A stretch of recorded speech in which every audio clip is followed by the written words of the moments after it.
Now, let's get this completely and abundantly clear. No sane, civilized person is happy that there are more than 600 people dead in Egypt, thousands wounded, and frankly, I'm entirely sure more to come. Any loss of life is tragic, and loss of innocent life more so. But what constitutes innocence? Well, that 10-year-old Christian girl in Egypt shot through the chest and murdered by Islamic fanatics about a week ago, she was certainly innocent. And I'm sure there are many people dead in the protests who are innocent as well. But we need to be realistic here. There are armed, dedicated, hysterical followers of a militant form of Islam led by the Muslim Brotherhood and their even more intolerant and violent partners in crime. They're protesting. Here, by the way, is their emblem. Now take a good look. Have a look at this. We're going to keep it on the screen for a bit. Does it symbolize to you, this is the emblem of the Muslim Brotherhood, does it indicate, does it signify peace and love and reconciliation? I want to tell you a story here. Bear with me as you watch this emblem. I was on a CBC show, they don't invite me now, a couple of years ago, hosted by Evan Solomon. A good guy, pretty fair. My fellow guest was a supporter of the Muslim Brotherhood. We discussed their emblem and what it meant. He sat there next to me, and he said, and he swore repeatedly that the Muslim Brotherhood did not feature a sword on their emblem. He did this because he knew the audience, Western and liberal, was naive and gullible, and would believe pretty much whatever he said. Look, you must not assume that the people demonstrating in Cairo and elsewhere are peaceful, ordinary, and desirous of democracy and freedom. Have a look at this.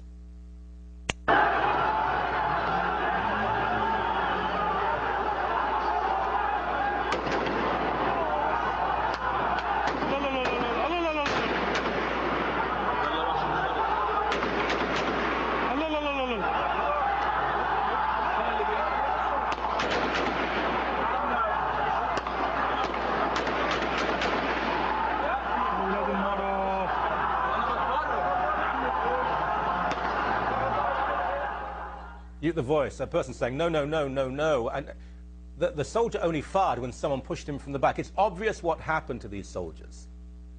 Like rabid animals, really. I'm sorry, but like rabid animals. The mob pounces on them, kicking them and beating them to death. Now, these are the people we are supposed to believe are peaceful protesters. No, no, my friends, no. These are not the crowds in Istanbul, Turkey, who kids and students, ordinary people who just asked to be heard. These are not even the thugs of the Black Bloc and the hard left in North America. Those twits are middle class and they're violent because they know the police will not really hurt them. They're cowards.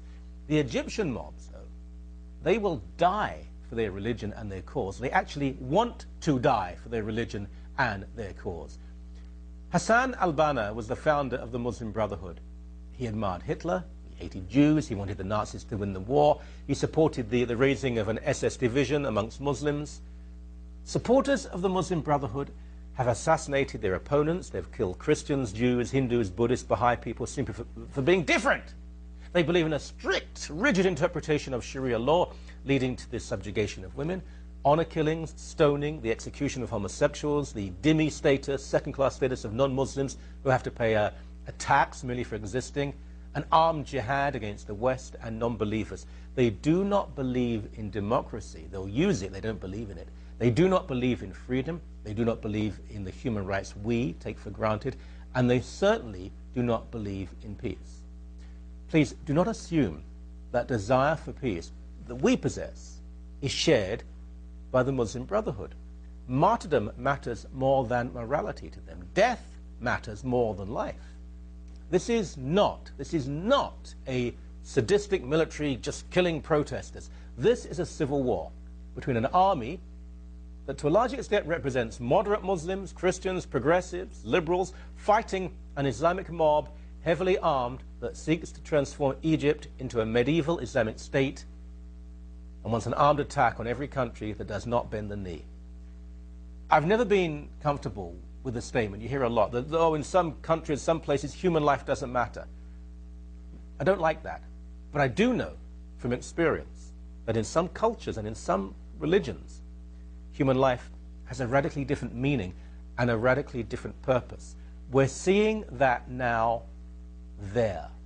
It's happened before, going to happen again.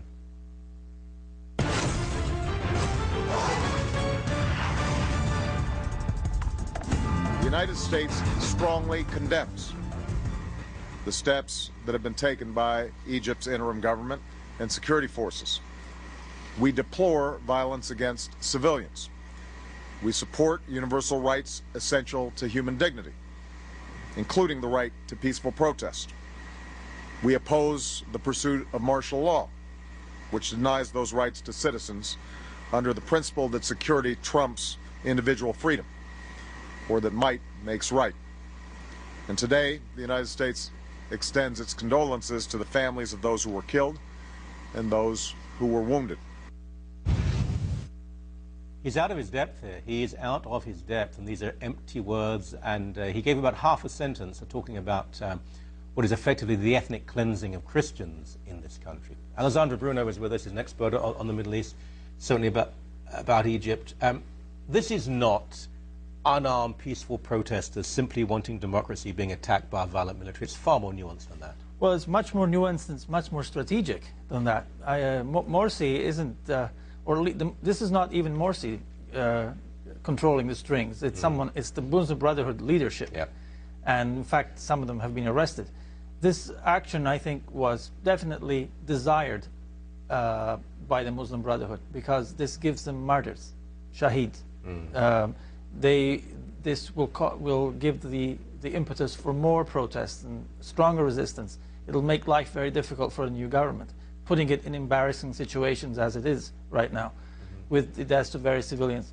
On top of that, you've got a lot of recruits, young recruits in the army and security forces who are scared, and we've seen in Toronto how easily a police force can shoot unarmed civilians recently. So you can imagine multiplying that in a situation of tension, how this could have happened. But at the same time, I have the suspicion that it was not by accident. In other words, this was what the desired outcome. And you can see that by the fact that the official number of dead is now 600 and something, or 700. I'm not sure. Today, I'm sure there were more. But the Muslim Brotherhood is claiming thousands more. So they want to see that number rise. Yes, they do. The government said to the police and army and security services, you have the right to use lethal force to defend yourself or institutions of the state. Mubarak, of course, said, unless you're harsh and hard with the Muslim Brotherhood, if you've given them any room, this is going to happen. And Barack Obama said, I don't care, and the situation now is innocent people as well as guilty. Innocent people are dying. Well, I think the U.S. really, the West should stay out as much as possible. And you've noticed that for all the condemnation of it, the U.S. has one major card that it hasn't played yet. It could simply pull off aid. Cut off aid and you really cause a problem. That is exactly what the army... Surely. Unlikely, because I think the White House was trying a new strategy. Let's let the Muslim Brotherhood rule, see what happens, probably be rejected in the end because it's incompetent. They know how to control neighborhoods and provide services, but at the general political level, they've proven completely ineffective. Let's not forget that when Morsi was deposed a month ago, it was July 3rd,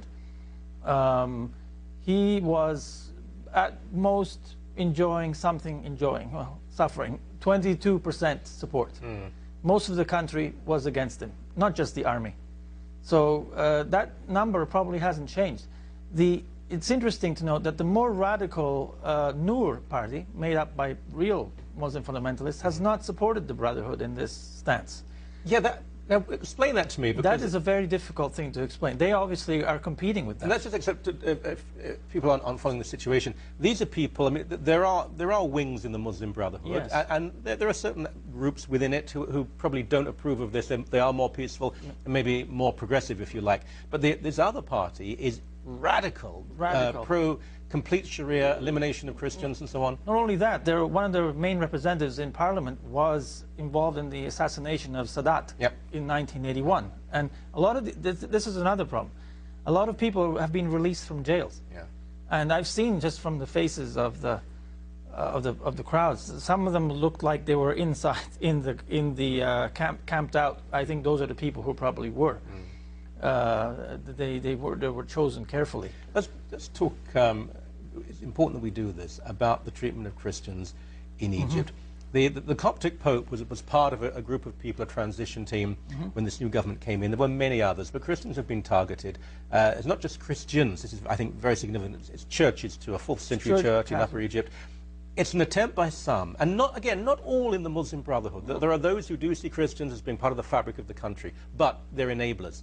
But so many who are demonstrating, who have targeted individual Christians, and they want to eliminate any Christian presence. The churches have to be destroyed. More than 30, it could be as many as 50 by now. Yes, and that's the other problem. Egypt, while very large, the largest Arab country, has very low relative literacy rate, something like 67%, I think I'm being optimistic. Yep. This means there's a huge fodder of people who uneducated, poor, that can be used for that kind of purpose. I don't think it's the intellectuals in the Brotherhood that are targeting the churches, but they can stimulate, and those are easy targets, particularly as the Pope definitely welcomed the new government. And I think the whole world did, quietly. No one wanted Morsi to go on. So, so the Christians will definitely come under more fire, and we've seen who suffered yesterday and during the riots, who was killed apart from the Western journalists. A British journalist died. Who killed? I don't think the army killed the British journalists. That was definitely the people in the Brothers. So some people there are armed, and this is going to go on. Just before we go, always dangerous to predict, but as you say, the Brotherhood are not saying, "Oh, we're losing people, we better stop." They're saying, "We're losing people, it's going well." This is exactly the problem. And as I said, watch for the term "shahid" being used. I saw it on the writing, every Friday. But now, when people die, there's the occasion for the funerals, and we've seen it a lot in Gaza. And now, though, there's another problem. The peace talks are proceeding. Yeah, with Israel, and Hamas is a Muslim Brotherhood ally. Exactly. So they don't. This is the Muslim Brotherhood wants to interfere, but the West wants things to go calm because something is happening. What a situation. Appreciate it. Thank you very much. You're welcome.